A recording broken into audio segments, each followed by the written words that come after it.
कर लिया सर ने। तो देखते हैं आगे हम लोग। नेक्स्ट है इसमें BH2। अब देखना कि जो BH2 स्ट्रक्चर है यहाँ पे, इसको सिंपली अगर पूछा जाए यहाँ पे कि नॉर्मल कुछ नहीं बोला गया है इस केस में, तो ये इसका स्ट्रक्चर तो क्या आ जाता है यहाँ पे है BeH और H इस टाइप से ड्रॉ कर पाएंगे।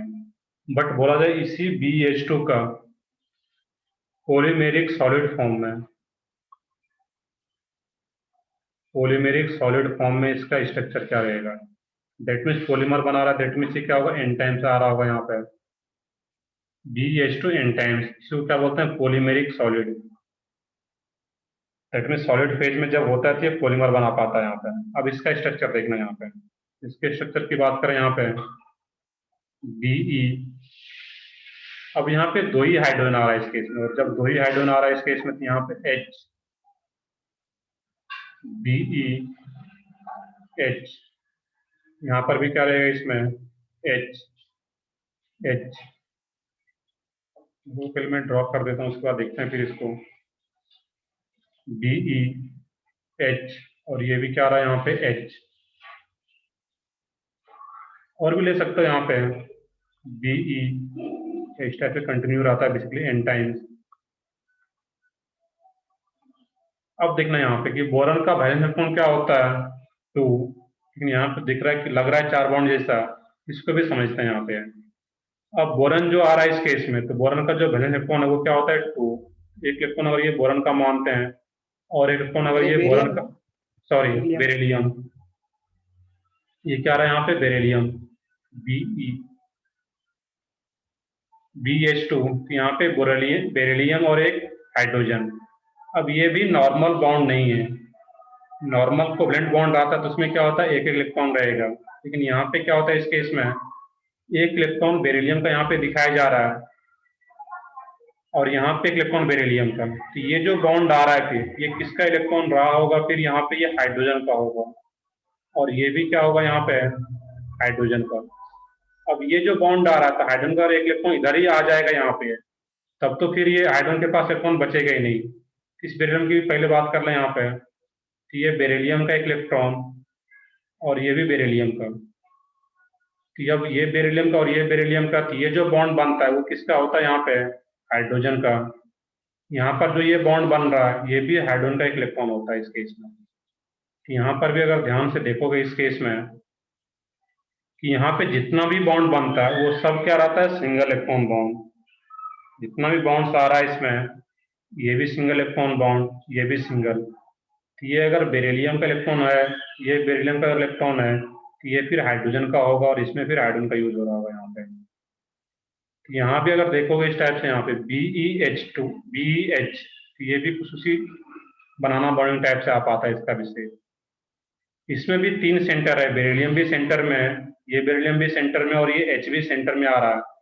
इसमें भी अगर देखोगे इसमें 3 सेंटर, और इलेक्ट्रॉन कितना इन्वॉल्व है यहाँ पे 1 2, 3 सेंटर 2 इलेक्ट्रॉन बॉन्ड।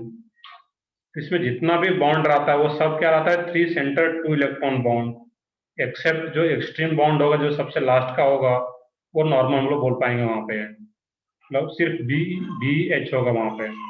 बट ये एन टाइम्स है तो हम लोग इन जनरल इसको क्या बोल रहे हैं इस केस में यहाँ पे 3 सेंटर 2 इलेक्ट्रॉन बॉन्ड इसमें इन्वॉल्व होता है यहाँ पे। बेरिलियम के पास टोटल इलेक्ट्रॉन कितना यहाँ पे वो काउंट करना है, किसी भी एक बेरिलियम के पास देख लेना था यहाँ पे। सही है बिल्कुल, तो वो क्या रहता है 4, 1 2 3 4 सब सिंगल इलेक्ट्रॉन बॉन्ड है। ये क्या टोटल इलेक्ट्रॉन क्या रहेगा 4, और टोटल इलेक्ट्रॉन अगर 4 ही आया दैट मीन्स तुम लोग क्या बोलते हैं यहाँ पे है इलेक्ट्रॉन डिफिशियंट स्पीसीज। बस इसका एक स्ट्रक्चर याद रखना था इस टाइप से यहाँ पे कि 3 सेंटर 2 इलेक्ट्रॉन बॉन्ड लाइक बनाना बॉन्ड यहाँ भी आता है। और सेंट्रल एटम के पास जो बेरिलियम की बात करते हैं मेनली, तो उसके पास क्या 4 इलेक्ट्रॉन है। दैट मीन्स ये भी क्या होता है इस केस में इलेक्ट्रॉन डिफिशियंट स्पीसीज आ पाता है। अब इसी जैसा एक और मॉलिक्यूल है यहाँ पे Al2CH3 होल 6, इसका स्ट्रक्चर देखना है यहाँ पे। सर हाँ बताओ। सर ये जो स्ट्रक्चर है उसमें 3 सेंटर्ड मतलब क्या हुआ, वो नहीं समझा मुझे। हाँ मैं बताता हूँ, यहाँ पे 3 सेंटर का मतलब क्या है, एक जो मैंने यहाँ पे जो फिर से देखो जो बनाना बॉन्ड टाइप जो मैं ये सर्कल ये जो ड्रॉ कर रहा हूँ इसी को सिर्फ देखना है यहाँ पे, इस पार्ट को, इस हाँ पार्ट सर। में ये बेरिलियम कहाँ पे है, सेंटर में है। ये बेरिलियम हाँ कहाँ पे है, सेंटर में है। और ये हाँ हाइड्रोजन भी कहाँ पे है, सेंटर में तो है, बीच में ये हाइड्रोजन। हाँ वन हाँ हाँ। Two three, three center. Okay. और इस बॉन्ड में एक ही इलेक्ट्रॉन है, और इस बॉन्ड में भी एक ही इलेक्ट्रॉन है। तो सेंटर आ रहा है 1 2 3, लेकिन इलेक्ट्रॉन इसमें कितना है, दो ही है, 1 2। हम्म। थ्री सेंटर टू हाँ। इलेक्ट्रॉन। Okay sir. और ये एन टाइम्स आता है, इसलिए हम लोग कुछ लिख नहीं रहे हैं कि यहाँ पे कितना आ रहा है, three centre two electron bond कितना होता है, ये एन टाइम्स है। बट इसमें three centre two electron bond present है। नेक्स्ट है इसमें Al2CH3 होल 6। अब इसका भी स्ट्रक्चर देखना है, यहाँ पे 6 मिथाइल ग्रुप आ रहा है, AlCH3। सर हाँ बताओ। उसमें हाइब्रिडाइजेशन क्या होगा? इसका भी हाइब्रिडाइजेशन हम लोग sp3 बोलते हैं इस केस में भी। यहाँ पे अगर पॉलीमेरिक सॉलिड फॉर्म में आ रहा है, इसका भी 4 बॉन्ड बना रहा है यहाँ पे, और 4 बॉन्ड बना तो इसका भी हाइब्रिडाइजेशन क्या रहेगा, sp3। बट अगर नॉर्मल कुछ नहीं बोला जा रहा है सॉलिड फॉर्म में, सिर्फ BH2 का पूछा जाएगा, तो यहाँ पे क्या आ जाएगा, इसका sp इस केस में। बट पॉलीमेरिक या सॉलिड फॉर्म में पूछा जाए तो फिर क्या आ जाएगा, sp3 आ जाएगा इस केस में भी, क्योंकि 4 बॉन्ड यहाँ पर भी बना रहा है वो।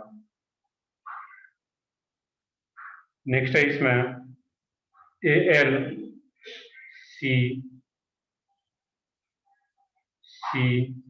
एल्यूमिनियम, CH3, अब यहाँ पे CH,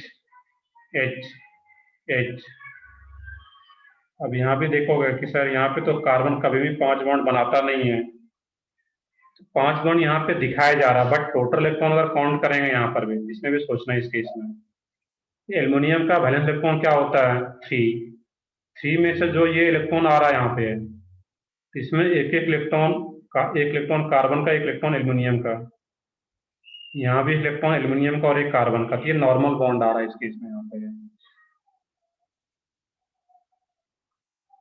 लेकिन यहाँ पे जो एल्युमिनियम का 2 इलेक्ट्रॉन यूटिलाइज हो गया है, एक इलेक्ट्रॉन और यहाँ पर अगर एज्यूम कर लेते हैं कि ये एल्युमिनियम का, अब इसके पास 3 ही इलेक्ट्रॉन है, दैट मीन्स चौथा बॉन्ड जो बन रहा होगा ये किसका होगा, फिर कार्बन का। यहाँ भी एल्युमिनियम का एक इलेक्ट्रॉन, अगर इसको एज्यूम कर लेते हैं यहाँ पे, ये एल्युमिनियम का है, कि चौथा बॉन्ड जो बना रहा है एल्युमिनियम, वो किसका इलेक्ट्रॉन, किसके इलेक्ट्रॉन से बन रहा होगा, ये कार्बन का इलेक्ट्रॉन आ रहा होगा यहाँ पे। तो यहाँ पर भी अगर ध्यान से देखोगे ये जो नॉर्मल बॉन्ड, चलो हम लोग इसको भी दिखा दें यहाँ पे, कार्बन का एक इलेक्ट्रॉन यहाँ पे कार्बन का, तो कार्बन का कितना इलेक्ट्रॉन यूटिलाइज हो रहा है, वैलेंस इलेक्ट्रॉन 4 होता है, तो 1 2 3। और ये जो एक इलेक्ट्रॉन है ये कार्बन का, ये तो एल्युमिनियम का था, तो यहाँ पे कार्बन के पास टोटल इलेक्ट्रॉन कितना हो गया, काउंट करो कार्बन के पास टोटल इलेक्ट्रॉन। 7।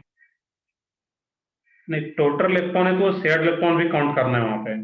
अब ये ऐसा नहीं कि ये जो इलेक्ट्रॉन ये एल्युमिनियम का है, ये बॉन्ड बना लिया, दैट मीन्स अब इसमें शेयरिंग करके बॉन्ड बना, एक इलेक्ट्रॉन का आ रहा है, तो एक इलेक्ट्रॉन का कोवैलेंट बॉन्ड बन रहा है। देख सही है। अब एक कोवैलेंट बॉन्ड बन रहा है, दैट मीन्स एक ही इलेक्ट्रॉन का कोवैलेंट बॉन्ड है, इसमें एक ही इलेक्ट्रॉन का काउंट करेंगे, लेकिन ये कार्बन का भी होगा, तो 1 2 3। और ये तो हाइड्रोजन का एक इलेक्ट्रॉन है यहाँ पे, नॉर्मल बॉन्ड है, तो 6 7 और 8, कार्बन का ऑक्टेट पूरा है यहाँ पे। एल्युमिनियम की बात करें यहाँ पे, एल्युमिनियम के पास टोटल इलेक्ट्रॉन यहाँ पे तो 1 2, और 2 इलेक्ट्रॉन इधर शेयर कर रहा है नॉर्मल बॉन्ड में, 4 5 और ये 6। तो यहाँ पर भी जो ये बॉन्ड आ रहा है इसमें, मैं नीचे दिखा देता हूँ यहाँ पे, तो ये जो बॉन्ड आ रहा है इसमें, ये चारों बॉन्ड, इवन ऊपर वाला भी यहाँ पे है, इसमें मिक्स कर दो अगर इसमें यहाँ पे, तो ये चारों बॉन्ड क्या आ रहा है इसमें, सिंगल इलेक्ट्रॉन बॉन्ड है ये, सिंगल इलेक्ट्रॉन बॉन्ड। और वो कितना रहा है यहाँ भी, 4। अब इस केस में देखोगे यहाँ पे, तो ये भी एल्युमिनियम के पास 6 इलेक्ट्रॉन है, यहाँ भी एल्युमिनियम के पास क्या रहता है, 6 इलेक्ट्रॉन है। दैट मीन्स इसको भी हम इलेक्ट्रॉन डिफिशिएंट कैटेगरी में रखते हैं। अब यहाँ भी बनाना बॉन्डिंग आ पाता है इस केस में। ये जो बॉन्डिंग आ रहा है यहाँ पे तुम्हारा, ये भी क्या है, बनाना बॉन्डिंग जैसा आ पाता है इसमें। ऊपर भी एक बनाना बॉन्डिंग और नीचे भी एक रहेगा इसमें सेम टाइप का।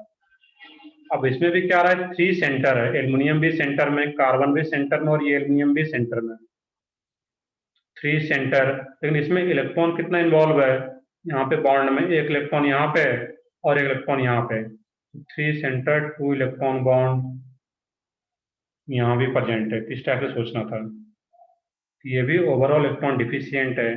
अब दिखने में लग रहा है कि कार्बन तो 5 बॉन्ड बना रहा है, लेकिन कार्बन के पास टोटल इलेक्ट्रॉन कितना, 8 है, और कार्बन सेकंड पीरियड का एलिमेंट है, 8 से ज्यादा नहीं रख सकता है, तो यहाँ पे 8 मैक्सिमम 8 ही आ पा रहा है इसके में। तो 5 बॉन्ड दिख रहा है, बट ये दोनों बॉन्ड सिंगल इलेक्ट्रॉन बॉन्ड है, दैट मीन इस टाइप का पॉसिबल हो सकता है स्पेशल टाइप का कंपाउंड में।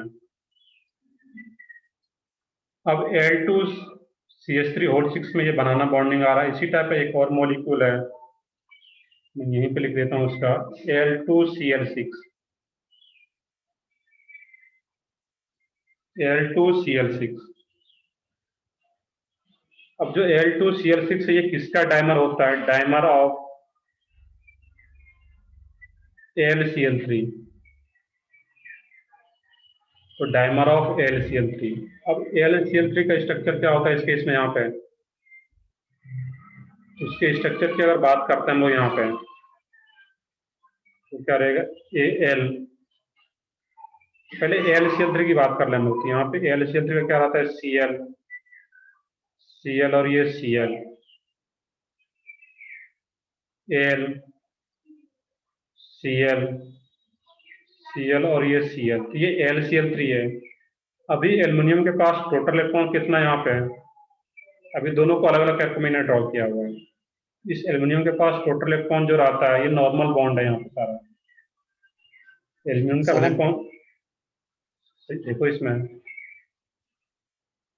1 2 3 और एक एक इलेक्ट्रॉन इसका शेयर करें क्लोरीन के साथ 6, तो यहाँ भी 6 है, इसके पास भी 6 है। तो जो AlCl3 होता है ये इलेक्ट्रॉन डिफिशियंट होता है, तो ऑक्टेट कंप्लीट करने के लिए अपना डाइमर बना लेता है यहाँ पे। अब क्या होता है इस केस में, अभी 6 है यहाँ पे, अब मैं इसको हटा देता हूँ यहाँ पे। अब क्या होता है इस केस में, ये जो क्लोरीन का लोन पेयर है यहाँ पे, ये अपना एक लोन पेयर डोनेट करता है थ्रू कोऑर्डिनेट बॉन्ड इस एल्युमिनियम को, क्योंकि इसके पास क्या 6 इलेक्ट्रॉन ही था, ये पेयर ऑफ इलेक्ट्रॉन एक्सेप्ट कर पाएगा, और इसके पास भी 6 इलेक्ट्रॉन था, ये भी पेयर ऑफ इलेक्ट्रॉन एक्सेप्ट कर पाएगा यहाँ पे थ्रू कोऑर्डिनेट बॉन्ड, यहाँ पे लोग दिखा रहे हैं इस केस में। अब देखना है कि एल्युमिनियम के पास टोटल इलेक्ट्रॉन कितना है, किसी भी एक एल्युमिनियम के पास काउंट करो यहाँ पे, इसके पास टोटल इलेक्ट्रॉन 8। सही है, सही है बिल्कुल। अब क्या हो गया, इसका 8 हो गया, यहाँ पर भी काउंट कर सकते हो। 6 तो पहले से था, 2 इलेक्ट्रॉन कोऑर्डिनेट बॉन्ड के थ्रू इसको मिल रहा है यहाँ पे, दैट मीन 8 इलेक्ट्रॉन, और इसका भी 8 इलेक्ट्रॉन। जो Al2Cl6 होता है, ये इसी के टाइप का स्ट्रक्चर है, बट जो Al2Cl6 है ये इलेक्ट्रॉन डिफिशियंट नहीं है, not a electron deficient species, electron deficient species, ये इलेक्ट्रॉन डिफिशियंट स्पीसीज नहीं है ये, इसका ऑक्टेट कंप्लीट, बट इसी टाइप का स्ट्रक्चर आ पाता है यहाँ पे, इसलिए हम लोग यहाँ पे इसको ड्रॉ कर पाते हैं।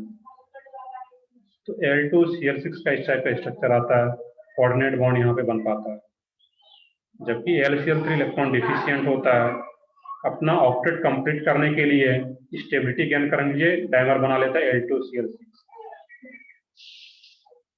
ऐसा नहीं कि AlCl3 के बारे में पूछा जाए तो AlCl3 तो इलेक्ट्रॉन डिफिशियंट है, उसके पास 6 इलेक्ट्रॉन था, ये एक याद रखना था यहाँ पे।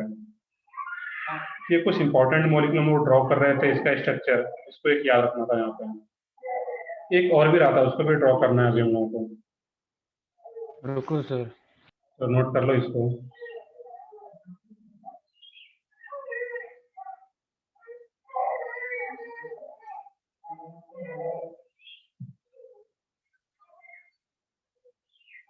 तो मैं ऊपर ही दिखा देता हूँ इसको, नीचे ठीक है, नीचे नोट कर लो, मैं इसी में दिखा देता हूँ कुछ ऊपर, इस पार्ट को मैं इरेज करता हूँ यहाँ पे। अब यहाँ पे देखना था इस केस में, एक और ले लिया जाए यहाँ पे BeCl2। अब BeCl2 में भी अगर बेरिलियम का हाइब्रिडाइजेशन अगर पूछा जाए इस केस में यहाँ पे कि बेरिलियम का हाइब्रिडाइजेशन क्या होगा, और बेरिलियम जो रहता है इस केस में BeClCl, यहाँ पे बेरिलियम का वैलेंस इलेक्ट्रॉन 2 और 2 शेयर करेगा एक एक क्लोरीन जो आ रहा है यहाँ पे, तो टोटल इलेक्ट्रॉन क्या रहेगा 4 ही, इलेक्ट्रॉन डिफिशियंट है ये। अब क्या होता है, ये नॉर्मल वेपर फेज में पूछा जाए या कुछ नहीं मेंशन किया है तो हम लोग क्या इसका हाइब्रिडेशन बताएंगे, sp 2 बॉन्ड आ रहा है यहाँ पे। बट BeCl2 को पूछा जाए कि सॉलिड फॉर्म में इसका स्ट्रक्चर क्या रहता है और उसका हाइब्रिडाइजेशन, तो BeCl2 जब सॉलिड फॉर्म में चला जाता है यहाँ पे है, तो ये फिर पॉलीमेरिक फॉर्म में एग्जिस्ट करता है, पॉलीमेरिक फॉर्म में एग्जिस्ट कर पाता है। अब जब पॉलीमेरिक फॉर्म में एग्जिस्ट करता है तो इसको हम लोग दिखाते कैसे, इसको ध्यान से देखोगे यहाँ पे BeCl Cl BeCl Cl BeCl Cl। अब देखना है कि यहाँ पे जो बेरिलियम आ रहा है इस केस में, कोई भी एक बेरिलियम की बात करें, इसके पास टोटल इलेक्ट्रॉन क्या आता है यहाँ पे 4 ही था अभी। लेकिन अब क्या होता है, यहाँ जो क्लोरीन है इस केस में, इसका जो लोन पेयर होता है ये इधर से कोऑर्डिनेट बॉन्ड के थ्रू इलेक्ट्रॉन डोनेट करता है। यहाँ का जो क्लोरीन है इसके पास भी लोन पेयर है, ये भी अपना इलेक्ट्रॉन पेयर कोऑर्डिनेट बॉन्ड के थ्रू बेरिलियम को डोनेट करेगा इस केस में। यहाँ पे इस तरीके से कनेक्टर आता है, इधर भी कोई अगर बेरिलियम होगा, पॉलीमेरिक फॉर्म का मतलब क्या, एन टाइम्स आ जाता है, फिर ये इधर से कनेक्ट हो जाता है थ्रू कोऑर्डिनेट बॉन्ड। और भी आगे अगर होगा यहाँ पे है Cl, ये भी कोऑर्डिनेट बॉन्ड के थ्रू कनेक्टेड होगा यहाँ पे इस केस में। सर उधर लेफ्ट साइड में क्लोरीन होगा ना? बिल्कुल, यहाँ पे क्या होगा, ये इसको अलग से दिखा होगा ये, क्योंकि बेरिलियम जब भी रहेगा तो बीच में रहेगा वो। ये क्या होगा यहाँ पे क्लोरीन। अब यहाँ पे देखना है, तो किसी भी बेरिलियम को अगर किसी भी बेरिलियम की बात करें, मैं इसको अगर देखूँ यहाँ पे जो सेंटर में आ रहा है, इसलिए एन टाइम्स कंटिन्यू रहता है आगे, फिर polymer that means n times. अब यहाँ पे जो बेरिलियम आ रहा है इसके पास टोटल इलेक्ट्रॉन कितना है यहाँ पे वो काउंट करना है। 8। सही है, बिल्कुल। वो अब क्या आ जाएगा यहाँ पे 8, 1 2, एक इलेक्ट्रॉन यहाँ पे क्लोरीन का और एक क्लोरीन का, ये दो दो नॉर्मल कोवेलेंट बॉन्ड है, यहाँ से 4, 2 इलेक्ट्रॉन इधर से मिल रहा है और 2 इलेक्ट्रॉन इस क्लोरीन से मिल रहा है, तो इस बेरिलियम का क्या हो जाएगा 8 इलेक्ट्रॉन। बाकी जितना भी बेरिलियम होगा उसी टाइप से सोचना है, इसका भी क्या रहेगा यहाँ पे 8 इलेक्ट्रॉन, इसका भी क्या होगा यहाँ पे 8 इलेक्ट्रॉन। यहाँ पे मैं फिर से रिपीट करता हूँ, जब BeCl2 वेपर फेज में बोला जाए कुछ नहीं बोला जा रहा है तो फिर हम लोग इसी को बोलेंगे यहाँ पे। BeCl2 जब वेपर फेज में है तो उसमें हाइब्रिडाइजेशन भी जो रहता है वो क्या रहता है, sp रहता है, और यहाँ पे 4 ही इलेक्ट्रॉन रहता है बेरिलियम के पास, टोटल इलेक्ट्रॉन जो है। फिर लोग ब्रैकेट में यहाँ पे ये किस फेज की बात करते हैं, वेपर फेज में। लेकिन जब BeCl2 सॉलिड में दिया है तो ये पॉलीमेरिक फॉर्म में एग्जिस्ट करता है और उसका स्ट्रक्चर फिर इस टाइप से आ जाता है यहाँ पे, और इसमें ऑक्टेट कंप्लीट हो जाता है बेरिलियम का, और इसका जो हाइब्रिडाइजेशन भी है वो अब क्या आ जाता है यहाँ पे sp3। ये एक इम्पोर्टेंट पॉइंट है, ये क्वेश्चन पूछा भी गया कि BeCl2 सॉलिड में हाइब्रिडाइजेशन क्या रहता है, तो क्या होगा sp3। क्यों इस टाइप का रहता है, इसका स्ट्रक्चर इस टाइप से आ जाता है यहाँ पे। सब इस टाइप का जो भी क्वेश्चन अगर पूछा जाए यहाँ पे है, अब उसको सोच सकता है यहाँ पे। अब यहाँ पर ये भी इलेक्ट्रॉन डिफिशिएंट स्पीसीज नहीं है ये, क्योंकि ऑक्टेट पूरा है, तो Al2Cl6 and BeCl2 solid form में ऑक्टेट पूरा इलेक्ट्रॉन डिफिशिएंट नहीं है, बट सिमिलर टाइप का स्ट्रक्चर, इसलिए हम लोग दोनों को भी यहाँ पे देख रहे हैं।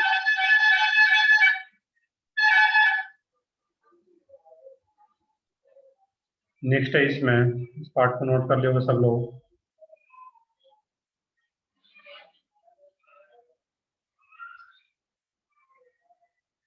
सर हाँ बताओ। सर कुछ नहीं दिया तो वेपर ही मानना है ना? हाँ बिल्कुल, अगर कुछ नहीं दिया तो BeCl2 सिर्फ दिया तो वो वेपर मानना है।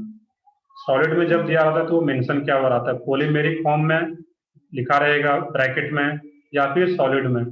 तो सॉलिड या पॉलीमेरिक में कुछ भी लिखा रहे तो फिर हम लोगों को ये एज्यूम करना है, ये वाला स्ट्रक्चर। एक और स्ट्रक्चर है, वैसे तो ये थोड़ा सा अलग टाइप का है, बट इसको भी हम यहाँ पे देखते हैं, CuSO4.5H2O। CuSO4.5H2O ये भी एक इम्पोर्टेंट स्ट्रक्चर है यहाँ पे। अब CuSO4 का जो स्ट्रक्चर है यहाँ पे, तो Cu2 प्लस और SO4 2 माइनस। तो यहाँ पे क्या रहता है, Cu2 प्लस और SO4 2 माइनस, आयनिक बॉन्ड भी रहता है इस केस में। वैसे हम लोग आयनिक बॉन्ड अलग से पढ़ेंगे भी, बट इतना तो पता है कि कहीं केटाइन और एनायन के बीच में अगर बॉन्ड आ रहा है वहां पे तो क्या होता है, आयनिक बॉन्ड। तो Cu2 प्लस और SO4 2 माइनस, और यहाँ पे 5H2O है। इसका जो स्ट्रक्चर होता है यहाँ पे देख लोगे, उसका नोट करो, OH, यहाँ पर भी कोऑर्डिनेट बॉन्ड OH H, यहाँ पर भी क्या है, कोऑर्डिनेट बॉन्ड OH H, और यहाँ पर भी कोऑर्डिनेट बॉन्ड H और H। अब देखना कि यहाँ पे जो OH आ रहा है इस केस में यहाँ पे है OH, S double bond O, double bond O minus, O minus. अब यहाँ पे जो ये H है, ये हाइड्रोजन बॉन्डिंग के थ्रू आगे हम लोग पढ़ेंगे भी, ये इससे कनेक्टेड आता है यहाँ पे। और ये भी जो H है, ये भी इधर से H बॉन्डिंग से कनेक्टेड आता है। तो यहाँ पे क्वेश्चन ये पूछ, सॉरी, लास्ट वाला जो फिगर है यहाँ पे, इसको करेक्ट करते हैं। ये क्या कनेक्टेड रहेगा, सल्फर से।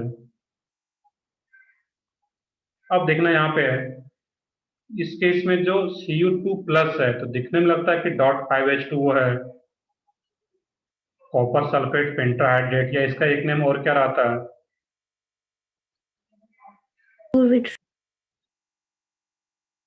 सही है, बताओ इसमें क्या बता रहे हो इसका। सही है, इसमें ये ब्लू विट्रोल भी रहता है। विट्रोल। अब यहाँ पे क्या रहता है इस केस में, क्वेश्चन जो यहाँ पे स्ट्रक्चर ड्रॉ करने का पर्पस जो है, इसमें क्वेश्चन जो पूछा जाता है कि how many water molecule directly connected to copper metal, जो मेटल आ रहा है कॉपर यहाँ पे, कॉपर मेटल आयन, उससे कितना वाटर मॉलिक्यूल डायरेक्टली कनेक्टेड है। तो डायरेक्टली कनेक्टेड कितना आ रहा है यहाँ पे, 4। यहाँ पे पॉइंट वाइज लिख भी लोगे, 4 water molecule directly connected to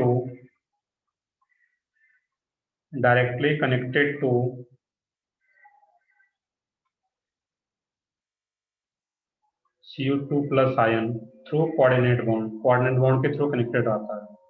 अब ये जो वाटर है, एक वाटर मॉलिक्यूल, ये हाइड्रोजन बॉन्डिंग के थ्रू इस H से, और ये जो H है सल्फेट आयन के ऑक्सीजन के साथ H बॉन्डिंग के थ्रू कनेक्टेड आता है ये वाटर मॉलिक्यूल, और SO4 2 माइनस यहाँ पे। तो यहाँ पे कौन कौन सा बॉन्ड प्रेजेंट अगर पूछा जाए, यहाँ पे देखो कोऑर्डिनेट बॉन्ड भी इन्वॉल्व है। यहाँ पे ऑक्सीजन अपना लोन पे डोनेट कर रहा है थ्रू कोऑर्डिनेट बॉन्ड, तो कोऑर्डिनेट बॉन्ड भी इन्वॉल्व है। कोवैलेंट बॉन्ड भी है, यहाँ पे पाई बॉन्ड बॉन्ड आ रहा है, दैट मीन्स कोवैलेंट बॉन्ड भी है। हाइड्रोजन बॉन्ड, सही है, Cu2 प्लस और O2 माइनस, हाइड्रोजन बॉन्ड तो है ही, इसके अलावा Cu2 प्लस और SO4 2 माइनस, इसमें आयनिक बॉन्ड भी प्रेजेंट है यहाँ पर। इसमें क्या होता है, इस केस में आयनिक बॉन्ड भी प्रेजेंट होता है, आयोनिक बॉन्ड और हाइड्रोजन बॉन्ड भी।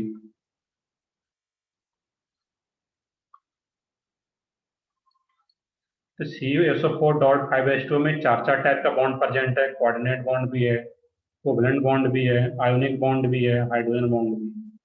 आयनिक बॉन्ड किसके बीच में होगा, जो अट्रैक्शन होगा Cu2 प्लस और SO4 2 माइनस जो आ रहा है यहाँ पे। ये 3D फिगर है बेसिकली। अब इसमें ये नहीं सोचना सर यहाँ पे O2 माइनस यहाँ पे है, ये कैटायन यहाँ पे और ये एनायन यहाँ पे, बिल्कुल ये 3D में पॉसिबल है इस टाइप का ये अट्रैक्शन हो यहाँ पे। मेनली ये सबसे इंपॉर्टेंट पॉइंट था, कितना वाटर मॉलिक्यूल डायरेक्टली कनेक्टेड होता है, तो ये याद रखना है यहाँ पे। चलो इस टाइप का जो भी क्वेश्चन अगर आता है स्पेशल टाइप का मॉलिक्यूल, उसको सोच सकते हो। नेक्स्ट है इसमें नेक्स्ट पार्ट बॉन्डिंग का, बैक बॉन्डिंग।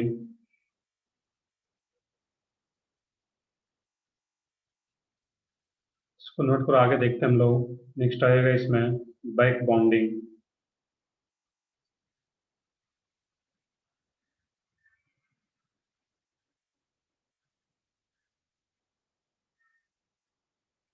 चलो नोट कर लिया होगा सब लोग, आगे देखते हैं फिर अभी।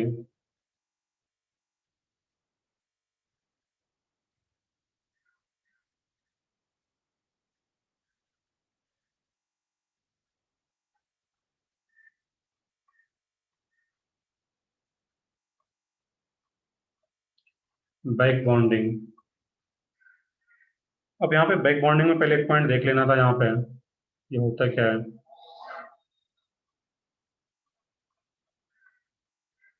Sometimes paired electron, that means lone pair of full-filled atomic orbital, paired electron of full-filled atomic orbital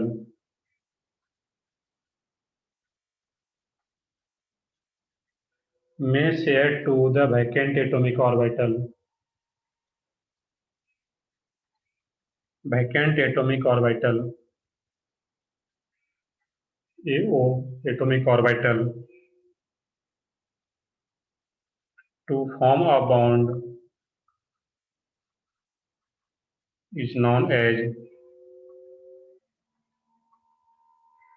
back bonding. देखना इसका मीनिंग क्या होता है। एक मिनट, इसका मीनिंग देखते हैं, उससे पहले हम लोग कंडीशन लिख लेते हैं कि किस कंडीशन में बैक बॉन्डिंग हो पाता है। Condition for back bonding,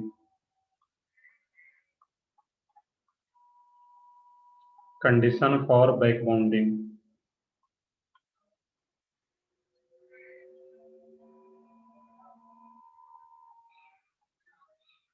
condition for back bonding. अब यहाँ पे देखना फर्स्ट कंडीशन जो है,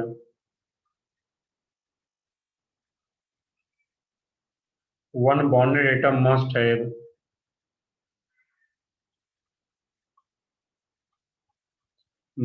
lone pair and other adjacent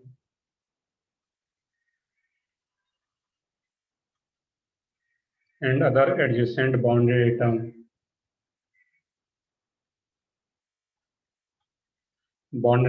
must have lone pair, sorry lone pair तो आ रहा है, other adjacent bonded atom must have vacant orbital।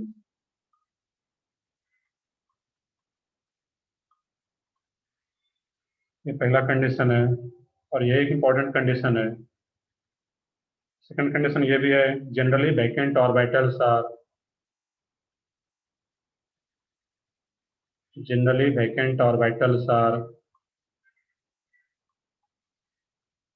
generally vacant orbitals are second or third period element।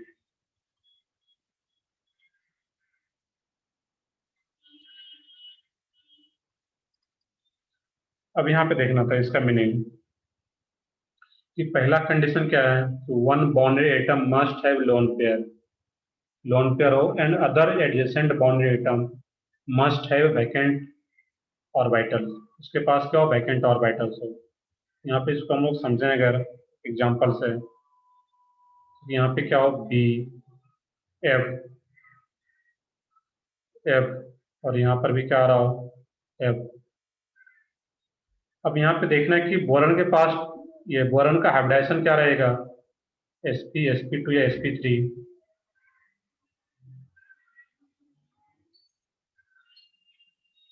Boron का hybridisation sp2।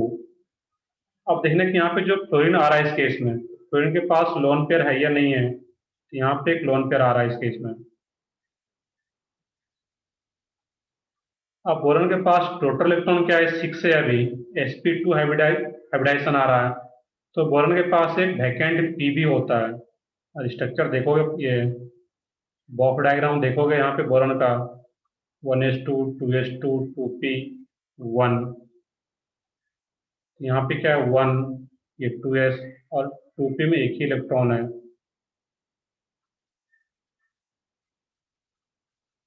ये ground state है। जब excited state में जाता है, इसका जो एक इलेक्ट्रॉन है यहाँ पे, एक ये सिंगल इलेक्ट्रॉन, वो भी क्या होगा, इधर शिफ्ट हो जाता है यहाँ पे। तो ये एक s और 2p मिला के sp2 बन जाता है इसमें। एक p अभी भी वैकेंट है। तो बोरॉन के पास एक वैकेंट p ऑर्बिटल है और फ्लोरीन के पास क्या है, लोन पेयर है ये। तो ये अपना लोन पेयर इसके वैकेंट ऑर्बिटल को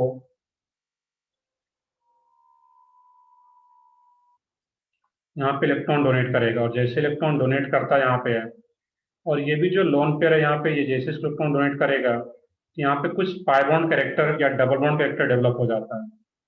इसी प्रोसेस को क्या बोलते हैं हम लोग यहाँ पे, बैक बॉन्डिंग। इसे देखा होगा, पेयर्ड इलेक्ट्रॉन या lone pair of fulfilled atomic orbital. इस फ्लोरीन का जो आ रहा है यहाँ पे, इस फ्लोरीन का यहाँ पे जो तीन तीन लोन पेयर है, तीनों में से कोई एक लोन पेयर इसको इलेक्ट्रॉन डोनेट करेगा।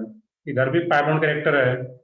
सिमिलरली इसका भी जो लोन पेयर है, ये भी अपना लोन पेयर डोनेट कर सकता है यहाँ पे।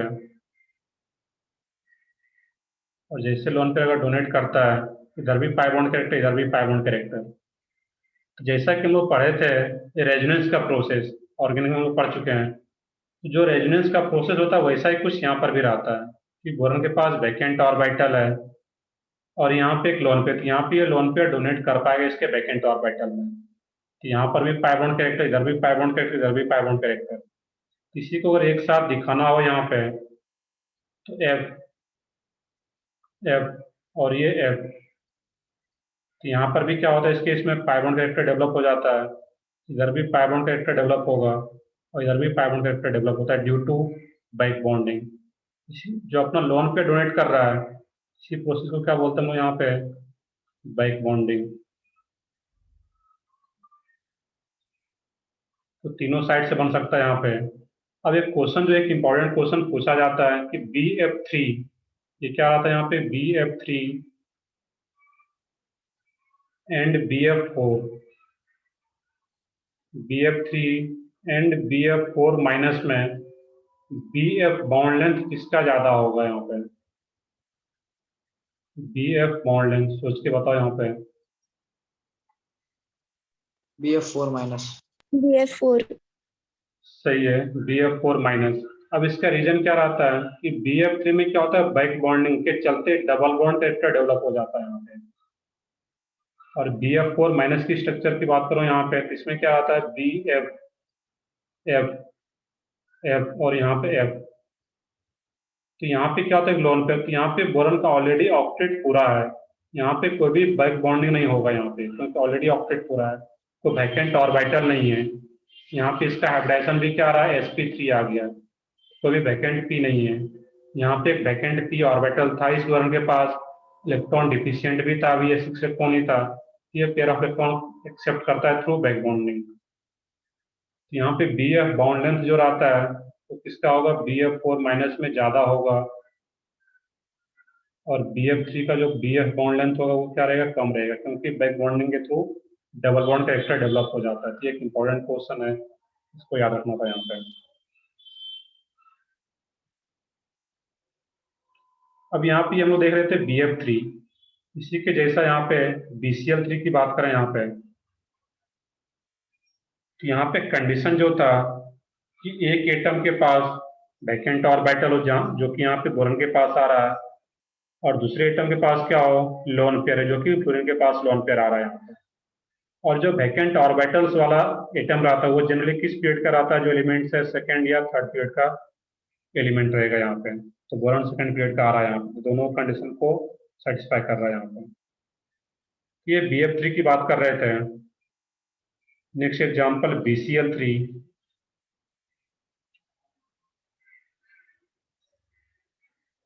नेक्स्ट एग्जाम्पल जो है इसमें BCl3। अब देखो एक इंपॉर्टेंट कंक्लूजन भी यहाँ पे देखना रहेगा हम लोगों को। BCl और यहाँ पर भी क्या है Cl। एक पॉइंट और भी देखोगे यहाँ पर, इसमें जो बोरॉन का जो ऑर्बिटल जिसमें इलेक्ट्रॉन दे रहा है, तो कौन सा ऑर्बिटल वैकेंट है इसके पास? 2p। ये कौन सा था? 2s2p। और फ्लोरीन का जो लोन पेयर है वो भी कहाँ पे रहता है? उसमें वहां पे है p में ही। ये लोन पेयर कहाँ पे है? p में रहेगा 2p। तो ये जो बॉन्ड बनता है यहाँ पे, एक जो पाई बॉन्ड बन पाता है इस केस में, यहाँ पे इस टाइप का जो बॉन्ड बन रहा था यहाँ पे, double bond F, negative positive इस टाइप से भी दिखा सकते हैं यहाँ पे हम लोग। तो यहाँ पे जो पाई बॉन्ड बन जाती है, पाई बॉन्ड किस ऑर्बिटल को ओवरलैपिंग से बन रहा होगा? तो 2p बोरॉन का और फ्लोरीन का भी 2p ऑर्बिटल। ये जो पाई बॉन्ड बनता है यहाँ पे बोलते हैं 2p पाई, 2p पाई बैक बॉन्डिंग, 2p पाई 2p पाई बैक बॉन्डिंग। तो फ्लोरीन के पास तो 2p ही है, 3p वगैरह तो होता नहीं है यहाँ पे अभी। 2p, ये 2p पाई 2p पाई। नेक्स्ट यहाँ पे अगर BCl3 हो, तो यहाँ पर भी क्या होगा? बोरॉन के पास वैकेंट ऑर्बिटल है, फ्लोरीन के पास लोन पेयर है, ये भी बैक बॉन्डिंग के थ्रू अपना इलेक्ट्रॉन डोनेट कर पाता है यहाँ पे। और जैसे यहाँ पे इलेक्ट्रॉन डोनेट करेगा, तो यहाँ भी क्या हो पाएगा? इस केस में बॉन्ड का फॉर्मेशन हो पाएगा, नेगेटिव चार्ज और यहाँ पे Cl पे पॉजिटिव चार्ज। ये तीनों साइड से दिखा सकते हैं। ये जो स्ट्रक्चर हम लोग दिखा रहे थे, रेजोनेंस हाइब्रिड के जैसा दिखा पा रहे हैं हम लोग। ये रेजोनेंस हाइब्रिड के जैसा ये स्ट्रक्चर है।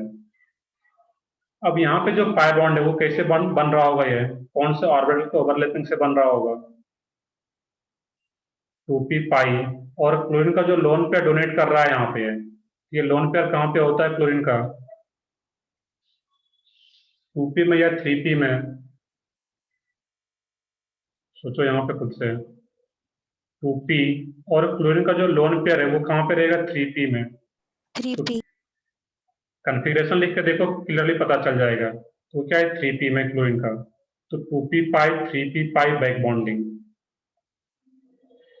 देखोगे नेक्स्ट है यहाँ पे B, Br, BBr3 हो। यहाँ भी बैक बॉन्डिंग होगा इस केस में। मैं सिंपली दिखा देता हूँ इस टाइप से, क्योंकि यहाँ पे 6 इलेक्ट्रॉन ही है, तो बैक बॉन्डिंग अपना एक लोन पेयर इसको डोनेट करेगा। तो यहाँ पर जो पाई बॉन्ड बनेगा ये, इसमें कौन सा ऑर्बिटल इन्वॉल्व होगा? यहाँ पे बोरॉन का तो 2p, लेकिन ब्रोमीन का कौन सा होगा? ये जो पाई बॉन्ड बनेगा 2p पाई और इसका ब्रोमीन का 4p पाई, और एक लास्ट Bi, आयोडीन आ जाए यहाँ पे, आयोडीन और आयोडीन। इसके स्ट्रक्चर में क्या होगा? बी आई, जैसे यहाँ पे अपना लोन पेयर डोनेट करेगा बैक बॉन्डिंग के थ्रू इस बोरॉन को, तो डबल बॉन्ड कैरेक्टर डेवलप हो जाएगा।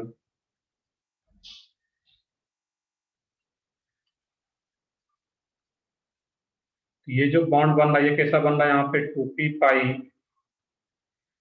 4p पाई, तो हर जगह बैक बॉन्डिंग हो रहा है यहाँ पे। बट एक पॉइंट ये आता है कि बैक बॉन्डिंग का जो एक्सटेंट है वो सबसे ज्यादा कब रहता है, कहाँ पे रहेगा? BF3 में सबसे ज्यादा बैक बॉन्डिंग होगा, या BCl3, BBr3 या BI3? सोचो BI3। सही है इसमें BF3। The extent of back bonding, एक पॉइंट यहाँ पे नोट कर लो, उसके बाद क्वेश्चन देखते हैं क्या है एक्चुअल में। The extent of back bonding,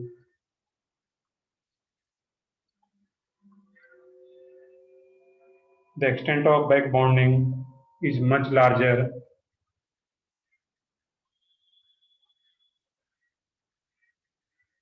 if the orbitals involved,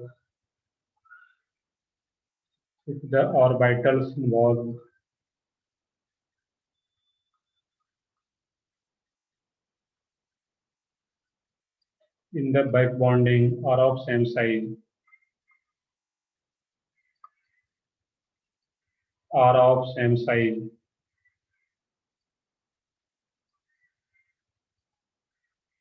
same size का हो। तो सेम साइज का होने का मतलब क्या यहाँ पे है? तो जो ऑर्बिटल्स इन्वॉल्व था यहाँ पे, ये भी 2p था और ये भी 2p ऑर्बिटल है, यहाँ पे जो लोन पेयर है ये इस टाइप से भी दिखा सकते हो यहाँ पे कि ये जो लोन पेयर आ रहा है ये 2p पाई सेम साइज का, तो यहाँ पे प्रॉपर बैक बॉन्डिंग हो पाता है। तो जब सेम साइज का ऑर्बिटल है तो वहाँ पे प्रॉपरली इलेक्ट्रॉन दे पाता है, तो वहाँ पे जो बोलते हैं हम लोग एक्सटेंट ऑफ बैक बॉन्डिंग सबसे ज्यादा है वहाँ पे। तो जो क्वेश्चन है कि यहाँ पे है कि back bonding, order of back bonding, सबसे अच्छा बैक बॉन्डिंग कहाँ पे होगा, तो BF3 में, क्योंकि सेम साइज का ऑर्बिटल है वहाँ पे, तो प्रॉपर ओवरलैपिंग हो पाता है। तो सबसे ज्यादा क्या रहेगा, BF3, दैट मीन अपना इलेक्ट्रॉन इजिली डोनेट कर पाएगा BF3 के केस में। देन BCl3, देन BBr3 और लास्ट में Bi3। अब इस केस में देखना था, यहाँ पे एक और इम्पोर्टेंट क्वेश्चन पूछा जाता है, order of Lewis acid, order of Lewis acidic strength. इस चारों में लेविस एसिडिक स्ट्रेंथ का ऑर्डर क्या रहेगा, सोच के बताओ। Bi3, BBr3, BCl3 and BF3. Order of Lewis acidic strength. अब देखना था यहाँ पे कि लेविस एसिड क्या होता है, लोन पेयर एक्सेप्टर, और लोन पेयर एक्सेप्टर, तो लोन पेयर इस चारों में से कौन इजिली एक्सेप्ट कर पाएगा, तो लोन पेयर जो BI3। सही है, इजिली एक्सेप्ट कौन करेगा, Bi3। क्यों Bi3, क्योंकि यहाँ पे जो बैक बॉन्डिंग के थ्रू इलेक्ट्रॉन एक्सेप्ट करता है, ये बहुत इजिली इलेक्ट्रॉन को एक्सेप्ट नहीं कर पाता। यहाँ पे जो NH3 होगा, कोई दूसरा स्पीसीज होगा, उससे लोन पे एक्सेप्ट करने का टेंडेंसी देखना है। तो जब आयोडीन से लोन पे एक्सेप्ट नहीं कर पाता ये बोरॉन प्रॉपरली, क्योंकि ये सेम साइज का ऑर्बिटल नहीं है। बोरॉन का अगर 2p ऑर्बिटल है तो आयोडीन का कौन, सॉरी ये 5p रहेगा, ऊपर 4p था, ये 3p 4p 5p, तो ये 5p ऑर्बिटल में आ रहा था और एक 2p, तो साइज प्रॉपर नहीं आ रहा ऑर्बिटल का, तो ये प्रॉपरली बैक बॉन्डिंग यहाँ पे नहीं कर पाता है। बैक बॉन्डिंग के थ्रू इलेक्ट्रॉन प्रॉपर बोरॉन को नहीं मिल पाता है, और बोरॉन को अगर प्रॉपर इलेक्ट्रॉन नहीं मिल पा रहा है थ्रू बैक बॉन्डिंग, तो बाहर का जो स्पीशीज होगा लाइक अमोनिया, इससे ये लोन पे एक्सेप्ट करने का टेंडेंसी इसका सबसे ज्यादा होगा, और लोन पे एक्सेप्ट करने का टेंडेंसी सबसे ज्यादा है बाहर के कोई मॉलिक्यूल से, उसका लेविस एसिडिकेशन सबसे ज्यादा है। Then BBr3, then BCl3, then BF3। यहाँ पे होता क्या है, जो BF3 है इस केस में, यहाँ पे ये बैक बॉन्डिंग के थ्रू ही प्रॉपर इलेक्ट्रॉन एक्सेप्ट कर लेता है, तो अमोनिया से लोन पेयर को एक्सेप्ट करने का जो टेंडेंसी है वो कम हो जाता है वहां पे उसका, दैट मीन्स उसका लेविस एसिडिकेशन सबसे कम। तो ये एक इंपॉर्टेंट क्वेश्चन, इसको याद रखना था यहाँ पे, जो कि बैक बॉन्डिंग से एक्सप्लेन हो पाता है। एक पॉइंट यहीं पे नोट कर लेते इस केस में, यहाँ पे बैक बॉन्डिंग के कारण, यहाँ पे क्या हो रहा था, बैक बॉन्डिंग के कारण डबल बॉन्ड कैरेक्टर डेवलप हो रहा था, तो बॉन्ड लेंथ क्या होगा इसका, back bonding decreases the bond length, मैं लिख देता हूँ यहाँ पे, back bonding decreases the bond length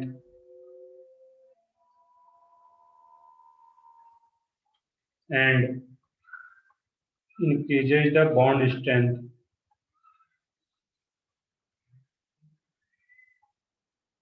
bond strength, तो बॉन्ड लेंथ डिक्रीज क्यों हो जाता है यहाँ पे, क्योंकि डबल बॉन्ड कैरेक्टर डेवलप हो जाता है। ये भी बस पॉइंट इसको याद रखना था, कहीं भी स्टेटमेंट वाला क्वेश्चन है पूछा जाए तो back bonding decreases the bond length and increases the bond strength.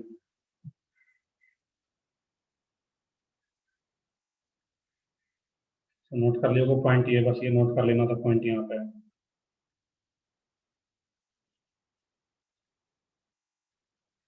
Next है इसमें,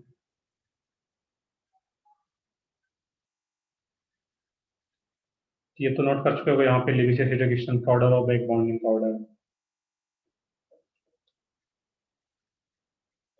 क्वेश्चन है यहाँ पे NCH3 थ्राइस,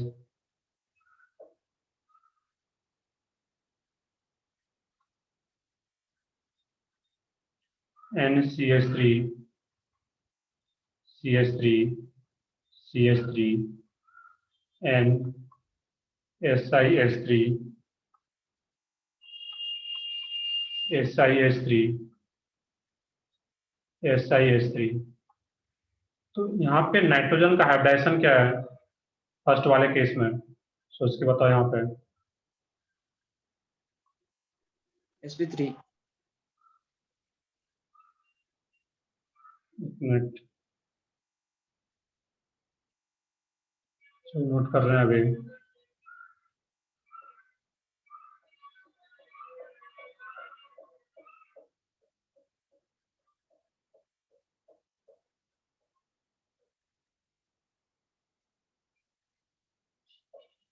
ठीक है, हम लोग आगे देखते हैं फिर।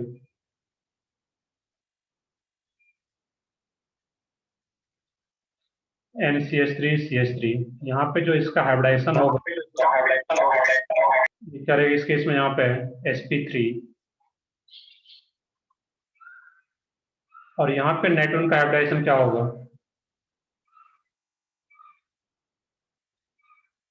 sp3 या sp2। ये क्या रहेगा sp2। अब यहाँ पे रीजन देखना है, ये काफी इंपॉर्टेंट क्वेश्चन है ये। यहाँ पे नाइट्रोजन के पास जो लोन पेयर है, तो कार्बन का तो ऑलरेडी ऑक्टेट पूरा यहाँ पे है, और ऑक्टेट पूरा और कोई वैकेंट डी ऑर्बिटल भी नहीं है। यहाँ पे नाइट्रोजन के पास क्या है, लोन पेयर है। अब यहाँ पे जो सिलिकॉन है, सिलिकॉन के पास क्या रहता है इस केस में, यहाँ पे वैकेंट डी, ऑक्टेट तो पूरा है बट फिर भी वैकेंट डी ऑर्बिटल है। तो कंडीशन जो था बैक बॉन्डिंग का यहाँ पे, कि कंडीशन क्या था कि वैकेंट एटॉमिक ऑर्बिटल हो और एक के पास लोन पेयर हो एडिसेंट एटम के पास। यहाँ पे ये कंडीशन आ पा रहा है इस केस में। तो यहाँ पे जो वैकेंट डी ऑर्बिटल है सिलिकॉन के पास, तो due to vacant d orbital, due to vacant d orbital, यहाँ पे ये बैक बॉन्डिंग करना स्टार्ट कर लेता है। और जैसे बैक बॉन्डिंग होगा इस केस में, इधर भी कर सकता है बैक बॉन्डिंग है, इधर भी कर दिखा सकते हो। तो इसको मैं अगर प्रॉपर दिखाऊं यहाँ पे, इसका जो स्ट्रक्चर आता है यहाँ पे SiH3, SiH3, और ये क्या रहता है इसमें SiH3। यहाँ पे भी डबल बॉन्ड कैरेक्टर डेवलप होगा ड्यू टू रेजोनेंस। यहाँ भी डबल बॉन्ड कैरेक्टर डेवलप होता है और यहाँ पर भी डबल बॉन्ड कैरेक्टर डेवलप हो जाता है। तो यहाँ sorry, due to back bonding, resonance के जैसा ही रहता है बट एक्चुअल में इसको क्या नाम देते हैं हम लोग, बैक बॉन्डिंग। तो यहाँ पर अब नाइट्रोजन का जो हाइब्रिडाइजेशन है, यहाँ का जो लोन पेयर है वो क्या बोल सकते हैं हम लोग, डीलोकलाइज हो गया, बैक बॉन्डिंग में इन्वॉल्व हो गया है। और जब बैक बॉन्डिंग में इन्वॉल्व हो गया तो इस लोन पेयर को हम लोग स्टीरिक नंबर में काउंट नहीं करते हैं, जिसके चलते यहाँ पे नाइट्रोजन का हाइब्रिडाइजेशन क्या होता है sp2। लेकिन यहाँ पे नाइट्रोजन का हाइब्रिडाइजेशन sp3 रहेगा, क्योंकि कार्बन के पास कोई वैकेंट डी ऑर्बिटल नहीं है। इसका नेम भी क्या रहता है, ट्राइमिथाइल एमीन, ट्राइमिथाइल एमीन। और इसको क्या बोलते हैं हम लोग यहाँ पे, ट्राइसिलाइल एमीन, सिलिकॉन है वो, ट्राइसिलाइल एमीन। यहाँ पे ट्राइसिलाइल एमीन में नाइट्रोजन का हाइब्रिडाइजेशन sp2 और इसका sp3। अब इसका शेप क्या आ जाएगा यहाँ पे, जब sp2 आ गया शेप क्या रहेगा बताओ इसमें सोच करके, ट्राइगोनल प्लेनर। ये क्या आ जाएगा यहाँ पे, ट्राइगोनल प्लेनर। इसका शेप क्या रहता है यहाँ पे,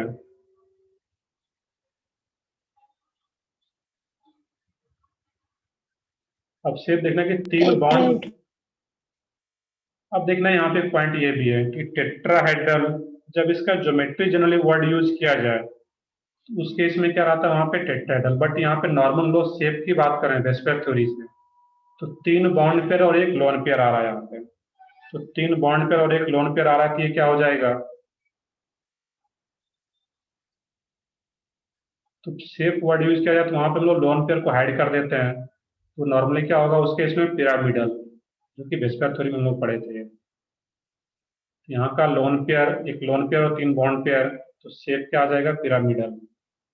और इसका तो क्या रहेगा, ये कोई लोन पेयर है ही नहीं यहाँ पे, है लोन पेयर तो डीलोकलाइज हो गया, बॉन्डिंग में इन्वॉल्व हो गया, बैक बॉन्डिंग में। इसके चलते ये क्या आ गया, sp2, ये प्लेनर। यहाँ पे हाइब्रिडाइजेशन सबसे ज्यादा पूछा जाता है और फिर शेप, ये याद रखना था इस केस में। यहाँ पे बैक बॉन्डिंग हो पा रहा है यहाँ पे कोई बैक बॉन्डिंग नहीं होता है। एक और एग्जांपल देख लो कि बैक बॉन्डिंग में सबसे इंपॉर्टेंट B3N3H6, इस कंपाउंड का नेम क्या है? बोराजोल। Inorganic benzene. सही है। नेम की अगर बात करें तो नेम इसका क्या रहता है? बोराजोल या बोराजीन। और इसका स्ट्रक्चर ऑर्गेनिक बेंजीन के जैसा ही रहता है। दैट मीन्स को हम लोग इनऑर्गेनिक बेंजीन के नाम से भी जानते हैं, बोराजीन। इसको हम लोग क्या बोलते हैं? और इनऑर्गेनिक बेंजीन के नाम से भी जानते हैं यहाँ पे। अब इसका भी स्ट्रक्चर देखना है यहाँ पे, किसका स्ट्रक्चर क्या रहता है। इसके स्ट्रक्चर की बात करें अगर हम लोग यहाँ पे बी एन बी और एन, 6 हाइड्रोजन है, तो हर एक बोरन और हर एक नाइट्रोजन पे क्या है? एक एक हाइड्रोजन भी। बोरन का तो 3 इलेक्ट्रॉन इलेक्ट्रॉन होता है, वो तीनों दिखाया जा रहा है। नाइट्रोजन के पास क्या है? एक एक लोन पेयर भी अभी भी है। अब एक क्वेश्चन पूछा भी ज्यादा, वो पढ़े भी थे कि इनऑर्गेनिक बेंजीन जो है ये भी क्या होता है? एरोमेटिक नेचर का होता है। क्योंकि यहाँ पर क्या होगा इस केस में, अब जो नाइट्रोजन के पास लोन पेयर है और बोरन के पास क्या है? वैकेंट पी ऑर्बिटल है, तो यहाँ पे ये बैक बॉन्डिंग के थ्रू अपना लोन पेयर डोनेट कर देता है। बैक बॉन्डिंग यहाँ पर भी होगा और यहाँ पर भी क्या होता है? बैक बॉन्डिंग होता है इस केस में। थ्रू कोऑर्डिनेट बॉन्ड जैसा दिखाता है यहाँ पर भी बैक बॉन्डिंग। अब इस केस में अगर इसको हटाया जाए इस केस में, तो यहाँ पे नाइट्रोजन का हाइब्रिडाइजेशन क्या हो गया सोच के बताओ, और बोरन का हाइब्रिडाइजेशन क्या है? नाइट्रोजन का हाइब्रिडाइजेशन एंड बोरन का हाइब्रिडाइजेशन। दोनों का sp2। सही है, बिल्कुल दोनों का क्या रहेगा? sp2। क्योंकि ये जो बैक बॉन्डिंग के थ्रू होता है तो वो पाई बॉन्ड बनता है इस टाइप से, बी एन एन बी और ये एन। यहाँ पे क्या होगा? Back bonding. एक एक केस तो दिखाई दो सबसे पहले, एच एच और ये क्या रहता है? एच। अब यहाँ पे बोरन, यहाँ पे नाइट्रोजन पे कौन सा चार्ज है? पॉजिटिव, और यहाँ पे नेगेटिव। सिमिलरली यहाँ पे पॉजिटिव, यहाँ पे नेगेटिव। यहाँ पे क्या रहेगा? पॉजिटिव और नेगेटिव। यहाँ पे 6 पाई बॉन्ड ये 6 पाई इलेक्ट्रॉन आ रहा है, और हकल्स रूल के अकॉर्डिंग अगर देखोगे यहाँ पे ये हकल्स रूल को फॉलो कर रहा होता है। दैट मीन्स ये भी एक एरोमेटिक नेचर का होता है। तो ऑर्गेनिक बेंजीन हो या इनऑर्गेनिक बेंजीन तो वो क्या रहता है? Aromatic in nature. अब यहाँ पे बैक बॉन्डिंग का कंसेप्ट यूज करके यहाँ पे हम लोग एरोमेटिसिटी का एक्सपेंड कर पा रहे हैं यहाँ पे। तो एक के पास लोन पेयर, दूसरे के पास जो एडिशन डेटम है वैकेंट एटॉमिक ऑर्बिटल आ रहा है, तो यहाँ पर भी बैक बॉन्डिंग हो रहा है। और सबका हाइब्रिडेशन भी क्या आ गया? sp2। sp2 आ गया, दैट मीन्स प्लेनर हो गया, और प्लेनर हो गया तो एरोमेटिक आ पाता है इस केस में। तो एक क्वेश्चन पूछा है कि ये जो बैक बॉन्डिंग आ रहा है किस टाइप का बैक बॉन्डिंग हो रहा है यहाँ पे, जो पाई बॉन्ड बन रहा है। तो बोरन का कौन सा ऑर्बिटल यूज हो रहा है यहाँ पे? 2p। और नाइट्रोजन का भी कौन सा ऑर्बिटल यूज होता है? 2p में इलेक्ट्रॉन होता है वहां पे, तो ये भी क्या आता है? 2p पाई बैक बॉन्डिंग। इस टाइप से सोचना था। ऊपर में किस टाइप का बैक बॉन्डिंग हो रहा है? ट्राइसिलाइल एमिन वाले में यहाँ पे। तो नाइट्रोजन का जो ऑर्बिटल यूज हो रहा है यहाँ पे, जो इलेक्ट्रॉन दे रहा है, ये तो कौन सा यहाँ पे? 2p है ये। p। लेकिन सिलिकॉन के किस ऑर्बिटल में इलेक्ट्रॉन दे रहा है यहाँ पे? वैकेंट डी ऑर्बिटल लिखा हुआ भी है, 3p। नहीं लिखा हुआ यहाँ पे वैकेंट डी ऑर्बिटल। तो सिलिकॉन के वैकेंट डी ऑर्बिटल में, और कौन सा डी ऑर्बिटल वैकेंट है? 3d। यहाँ पे बोलते हैं हम लोग 2p पाई 3d पाई बैक बॉन्डिंग। मैंने पहले लिख रखा था कि इलेक्ट्रॉन जो दे रहा है नाइट्रोजन अपना लोन पेयर बैक बॉन्डिंग के थ्रू, तो सिलिकॉन के किस ऑर्बिटल में दे रहा है? Vacant d orbital. तो डी ऑर्बिटल दैट मीन्स जो पाई बॉन्ड बनेगा यहाँ पे, तो पाई बॉन्ड कैसे बन रहा होगा यहाँ पे?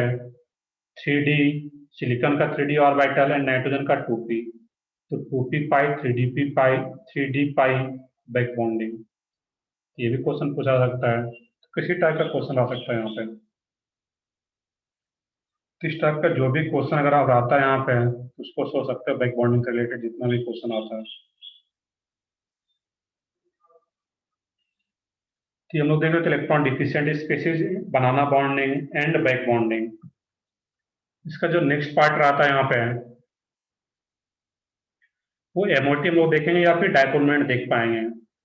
तो एमओटी जो रहता है मॉलिक्यूलर ऑर्बिटल थ्योरी, उसको हम लोग देखेंगे, और उसके बाद फिर डायपोलमेंट हाइड्रोजन बॉन्डिंग। एक एमओटी एक बड़ा टॉपिक है और बहुत ज़्यादा क्वेश्चन पूछा जाता है एमओटी में। नेक्स्ट क्लास जब भी होगा नेक्स्ट वीक में हम लोग एमओटी स्टार्ट करेंगे, आज तो पूरा ही नहीं हो पाएगा वो। और होमवर्क भी इसका करोगे केमिकल बॉन्डिंग का भी? के पहले लेक्चर में डिस्कस। हाँ बिल्कुल, हम लोग डिस्कशन रखेंगे। मैं टाइम टेबल इस तरह से बोल दूंगा पाठक सर को, इस तरह के टाइम टेबल रहेगा कि इसमें तुम लोगों का जो रहेगा एमआर का, पहले हम लोग हाइड्रोकार्बन और बॉन्डिंग, दैट मीन्स एक क्लास पूरा डिस्कशन के लिए ही रहेगा। तो पहले हम लोग हाइड्रोकार्बन डिस्कस करेंगे, वो छूट जाएगा तो फिर रह ही जाएगा वो। तो हाइड्रोकार्बन का सीट जो तुम लोगों को मिला, कुछ लोग बता रहे थे सर पार्ट 1 या पार्ट 2। तो पार्ट 2 जो है उसमें मेजर अच्छे अच्छे क्वेश्चन है। पार्ट 1 जो होता है वो बेसिक क्वेश्चन है। तो पार्ट 1 हम लोग डिस्कस ना करके पार्ट 2 का डिस्कस कर लेते हैं, तो उसमें सारा टाइप का क्वेश्चन आ जाता है। तो पार्ट 2 वाला जो बुकलेट तुम लोगों को मिला होगा उसको हम लोग डिस्कस करेंगे। और बॉन्डिंग का भी अगर डाउट रहता है तो उसको भी हम लोग कंसिडर कर पाएंगे वहां पे, अगर हाइड्रोकार्बन अगर पूरा हो जाता है तो। चलो ठीक है, हम लोग नेक्स्ट क्लास में फिर हम लोग बॉन्डिंग का नेक्स्ट पार्ट स्टार्ट करेंगे। जब भी कंबाइंड क्लास होगा तो उसमें हम लोग पढ़ेंगे ही। सेपरेट क्लास है दैट में डिस्कशन क्लास होगा, तुम लोगों का टाइम टेबल देख के भी ये सोच पाओगे वहां पे क्या रहेगा। कुछ डाउट हो बॉन्डिंग में जितना हम लोग पढ़े हैं तो अभी भी पूछ सकते हो, किसी का कुछ इंडिविजुअल डाउट हो तो बता सकते हो। सर हाँ बताओ। सर वो लुईस एसिड का जो स्ट्रेंथ है, एसिडिक स्ट्रेंथ है, वो नहीं समझा ऑर्डर। ओके, तो देखते हैं यहाँ पे हम लोग ये order of Lewis acidic strength. तो यहाँ पे देखना था, इसको मैं फिर से बताता हूँ इस केस में कि ऑर्डर ऑफ बैक बॉन्डिंग। तो BF3 में क्या होता है, सबसे अच्छा बैक बॉन्डिंग होता है यहाँ पे। बैक बॉन्डिंग होने का मतलब क्या यहाँ पे कि बोरॉन के पास भी 2p है ऑर्बिटल, और फ्लोरीन जो लोन पे डोनेट कर रहा है वो भी क्या रहता है 2p। तो सेम साइज का अगर ऑर्बिटल है तो ये सबसे प्रॉपरली इलेक्ट्रॉन अपना डोनेट कर पाता है इसके बैकेंट ऑर्बिटल में। और इसके बैकेंट ऑर्बिटल इलेक्ट्रॉन अगर प्रॉपरली डोनेट कर पा रहा है तो इधर से इलेक्ट्रॉन प्रॉपरली इसको मिल पाता है। और जब इधर से इलेक्ट्रॉन प्रॉपरली इसको मिल जा रहा है इस केस में, हाँ तो इधर से जब ज्यादा इलेक्ट्रॉन एक्सेप्ट करता है तो जो अमोनिया होगा इस केस में, कोई भी बाहर का एक स्पेसीज अमोनिया या वाटर, उससे इलेक्ट्रॉन एक्सेप्ट करने का इसका टेंडेंसी क्या होगा, कम होगा, क्योंकि इधर से ज्यादा इलेक्ट्रॉन एक्सेप्ट करता है ये बैक बॉन्डिंग ज्यादा होने के कारण। लेकिन BI3 में क्या होता है, आई का जो लोन पेयर है वो कहाँ पे रहता है 5p ऑर्बिटल में, जिसका साइज बहुत ज्यादा लार्ज है। तो ये स्मॉलर साइज का 2p और लार्जर साइज का अगर 5p आ रहा है तो ये अपना इलेक्ट्रॉन प्रॉपरली इसके ऑर्बिटल में इलेक्ट्रॉन डोनेट नहीं कर पाता है। और जब इधर से प्रॉपरली इसको इलेक्ट्रॉन नहीं मिल पाता है तो अमोनिया से इलेक्ट्रॉन एक्सेप्ट करने का इसका टेंडेंसी क्या होगा, ज्यादा होगा। और इधर से एक्सेप्ट करने का टेंडेंसी ज्यादा है तो बाहर से किसी मॉलिक्यूल से लोन पर एक्सेप्ट करने का जो टेंडेंसी है उसको देखते हैं। और इसका अगर टेंडेंसी ज्यादा है अमोनिया से लोन पेयर को एक्सेप्ट करने का, दैट हम लोग बोलेंगे इसका जो लेविस एसिडिक स्ट्रेंथ है वो सबसे ज्यादा होगा। क्योंकि एसिडिक स्ट्रेंथ का डिफिनेशन ही क्या होता है लेविस एसिड का, लोन पेयर एक्सेप्टर। तो जो जितना इजिली लोन पेयर को एक्सेप्ट करे उसका लेविस एसिडिक स्ट्रेंथ उतना ही ज्यादा। तो इधर से जब इलेक्ट्रॉन कम एक्सेप्ट करता है, इधर से ज्यादा इलेक्ट्रॉन एक्सेप्ट करता है, दैट मीन इसका लेविस एसिडिक स्ट्रेंथ सबसे ज्यादा है। तो जैसे जैसे साइज इंक्रीज होता जाता है ऑर्बिटल्स का, तो बैक बॉन्डिंग का टेंडेंसी कम होता जाता है। और बैक बॉन्डिंग का टेंडेंसी कम हो रहा है, दैट मीन उसका बाहर से जो दूसरा मॉलिक्यूल होगा उससे लोन पे एक्सेप्ट करने का टेंडेंसी इंक्रीज होता जाता है। That means Lewis acidic strength इसका सबसे ज्यादा है। Okay sir. इस टाइप से सोचना था यहाँ पे। Okay sir. और किसी का कुछ डाउट हो तो वो बता सकते हो।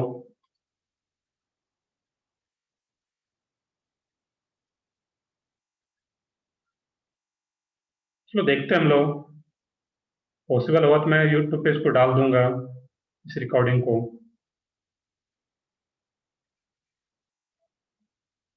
चलो ठीक है, वहाँ पे मैं लिंक भी शेयर कर दूंगा ग्रुप में इसको डाल करके। मैं कोशिश तो करता हूँ, बट इसमें क्या होता है कि प्रॉपर डालने में इसमें बहुत ज़्यादा इसमें टाइम लगता है। वैसे बन तो जाता है, बट प्रॉपर यूट्यूब पे डालने में थोड़ा टाइम लगता है, बट कोशिश करूँगा मैं डाल दूँ इसको यूट्यूब पे। और जब भी क्लास होता है मेरा, तो उसमें जो भी डॉट वगैरह रहता है तो डॉट वगैरह लेकर के बैठे, तो जैसे सेशन एंड होने लगता है उस टाइम कुछ डॉट है, अगर इंडिविजुअल डॉट एक दो है तो उस टाइम पूछ लोगे तो मैं उस टाइम क्लियर कर दूंगा वहाँ पे। ऐसा नहीं कि क्लास अगर हो रहा है ऑफलाइन, जैसे ऑफलाइन क्लास में आते थे सेंटर पे, जो भी डाउट रहा था तो अलग से पूछ लेते थे, तो उसी तरह यहाँ भी कर सकते हो कि अगर ऑनलाइन क्लास भी हो रहा है और हम लोगों को ऑनलाइन क्लास का तो आदर डालना पड़ेगा कुछ दिन और, जैसा सिचुएशन है। जब भी मेरा क्लास शेड्यूल होता है, जब भी क्लास खत्म होता है तो उसके 5-10 मिनट जिसका जो भी डाउट है तो वो पूछ पाओगे लास्ट में। चलो ठीक है, अभी तो मैं सेशन एंड करता हूँ यहीं पे।